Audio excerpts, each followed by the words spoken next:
കാസർഗോഡ് സമൂഹ മാധ്യമങ്ങളിൽ തെറ്റായ സന്ദേശം പ്രചരിച്ചതിനെ തുടർന്ന് ട്രെയിനിൽ നിന്ന് വീണ് ഗുരുതരമായി പരിക്കേറ്റ യുവാവിന് ചികിത്സ ലഭിക്കാൻ വൈകി.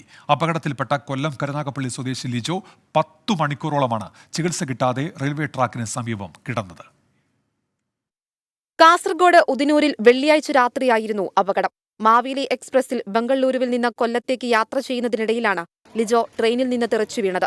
അപകട വിവരമറിഞ്ഞ നാട്ടുകാർ രാത്രി തന്നെ തെരച്ചിൽ ആരംഭിച്ചു. എന്നാൽ ഇതിനിടെയാണ് സമൂഹമാധ്യമങ്ങളിൽ തെറ്റായ സന്ദേശം പ്രചരിച്ചത്. യുവാവിനെ കണ്ടെത്തിയെന്നും ആശുപത്രിയിൽ ചികിത്സയിലാണെന്നുമാണ് പ്രചരിച്ച സന്ദേശം. ഇതോടെ നാട്ടുകാർ തിരച്ചിൽ നിർത്തി. റെയിൽവേ ട്രാക്കിന് സമീപം ഗുരുതരമായി പരിക്കേറ്റ് കിടന്നിരുന്ന ലിജോയെ പിറ്റേ ദിവസം രാവിലെയാണ് കണ്ടെത്തിയത്. പിന്നെ റെയിലിൻ്റെ സൈഡിൽ നിന്ന് ഒരാൾ കൈവീശി കാണിക്കുന്നത് കണ്ടത്.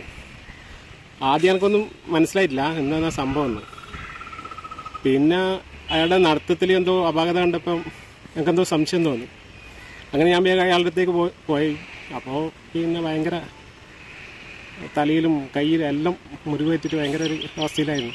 പരിയാരം ഗവൺമെന്റ് മെഡിക്കൽ കോളേജിൽ ചികിത്സയിലാണ് ലിജോ. രക്തം വാർന്ന് തീർത്തും അവശനിലയിലായിരുന്നുവെങ്കിലും ഇപ്പോൾ അപകടനില തരണം ചെയ്തിട്ടുണ്ട്. 24 കാസർഗോഡ്.